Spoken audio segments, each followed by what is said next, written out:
Hello, welcome to 5 News. I'm Natasha Kaplinsky. They were shocking images. Dogs kept in squalid conditions, often with no light or water. Just some of the cruel practices we uncovered in our exclusive investigation into some of Britain's so-called puppy farms. Our report yesterday showed the appalling conditions at 3 dog breeders which supply one of the UK's largest pet stores.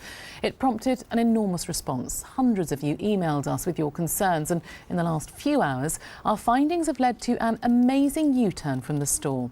Here's our crime correspondent, Jason Farrell, and a quick warning that you might find some of his footage upsetting. We uncovered appalling conditions. Dogs kept in small, dark pens, no access to outside runs. Some with clear behavioural problems from being kept in a confined space. The most horrific conditions I've ever seen animals kept in. All these breeders supply Dogs for Us, a pet superstore with branches in Leeds and Manchester. They don't endorse the shop, but Wayne and Colleen Rooney bought their dogs here, as did Coronation Street's Michelle Keegan, who was shocked by the footage. I think it's really disturbing and appalling that dogs can be kept in so confined spaces, really. I think it's just cruel. I think it looks like a pig farm more than a kennel. And from what I've seen there, it looks so different than what the kennels are at Dogs for Us. It's so different and it's so misleading. We've had a big response from customers who've encountered health problems with Dogs for Us puppies and with the store's 6-month refund policy.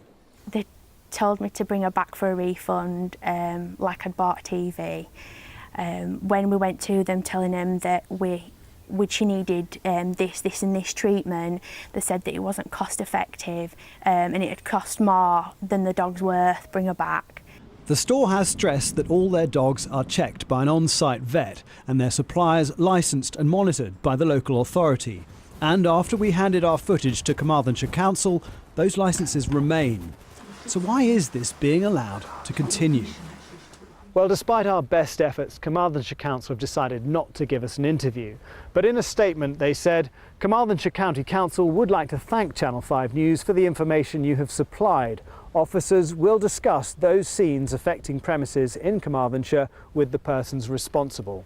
But nowhere in that statement do they actually say whether they think the terms of their licences have been breached.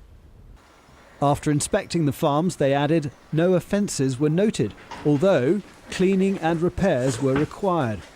The Dogs Trust see it differently. It's just like putting any animal in a cage with no interaction whatsoever. It's literally going to go mad. I can't imagine, looking at this as we've seen it today, how it would fit licensing regulations. The Royal Show is the pride of Welsh farming. No puppy breeding dogs on display here. But at the show, Welsh Assembly Agriculture Minister Ellen Jones told us puppy farming is cause for concern. I've seen footage from other places. I'd be happy to look at your footage as well. But I consider that I do need to take action on some of these measures and to do that by introducing possibly new legislation in Wales. The Minister watched our footage and described it as deeply concerning, advising us to urgently contact the Council, which, as you know, we have.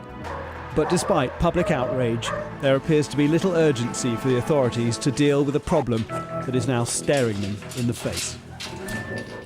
Well, Jason, this story is actually quite fast-moving, isn't it? There's been something of a turnaround from the store.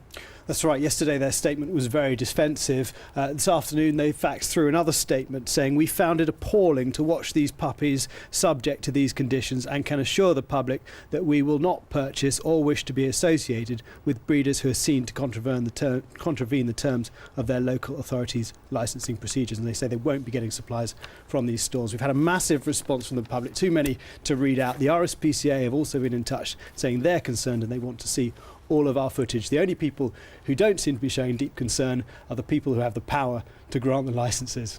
Well, Jason, thank you very much. And if you've missed any of Jason's investigation, you can watch his reports again on our website. The address, as usual, 5.tv/news.